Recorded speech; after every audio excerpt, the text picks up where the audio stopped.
बताऊं, आप लोगों ने द्वारिका का नाम सुना होगा, भगवान कृष्ण की नगरी द्वारिका।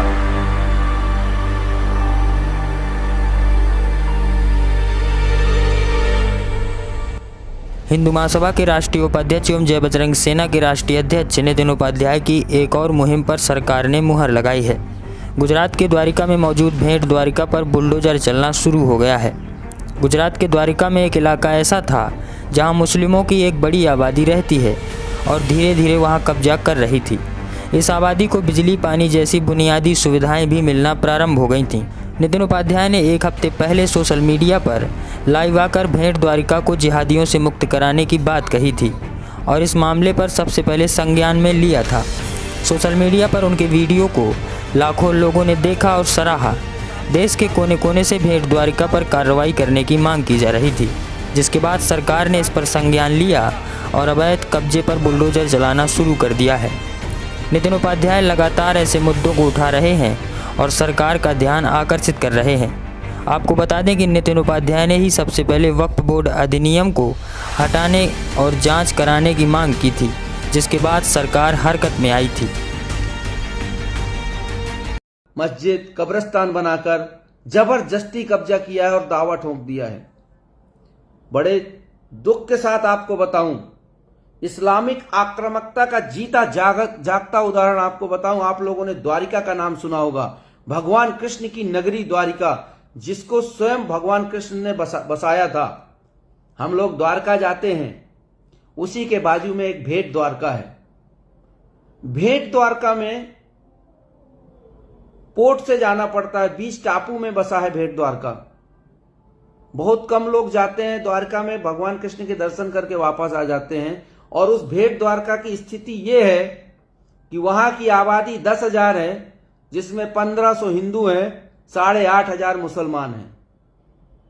और उन लोगों ने हमारे भगवान कृष्ण के मंदिर के चारों तरफ अवैध रूप से कब्जा करके रखा है। उनकी दुकान, उनका मकान, उनका पूरे में कब्जा किया है। और जो 1500 हिंदू बचे हैं वहां भेंट द्वारका में, वो सब के सब सीनियर सिटीजन हैं, क्योंकि बच्चे वहां रहना नहीं चाहते, रोजगार का साधन नहीं है, रोजगार सब इन जिहादियों ने कब्जा करके रखा है।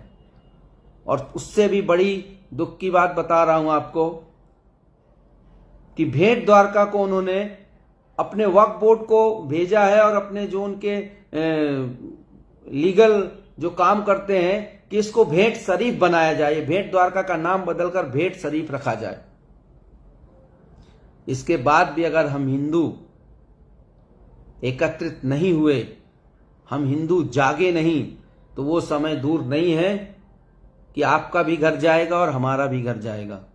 या तो आप अपना नाम अभी धर्मांतरण में आप मुसलमान बन जाना और मैं मुसलमान बन जाऊंगा।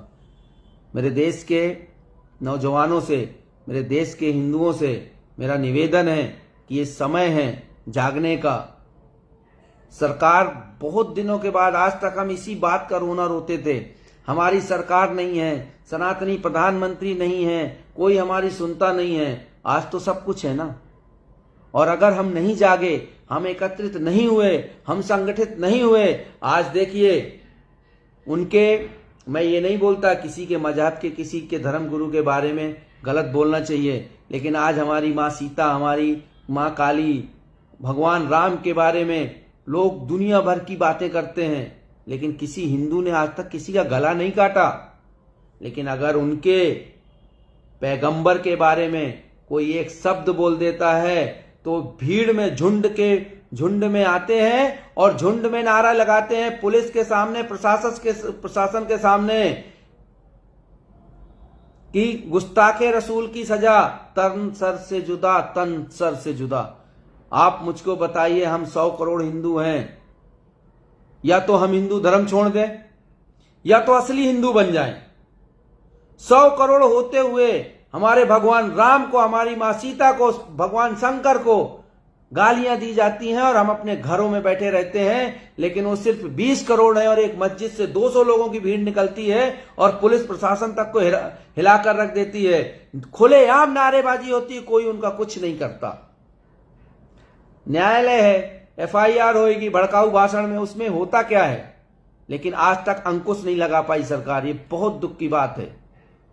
आपको कितने चीजें गिना दूं, उत्तर प्रदेश का ताजमहल, ये भारत की निशानी है, 7वां अजूबा बोलते हैं, पुरातत्व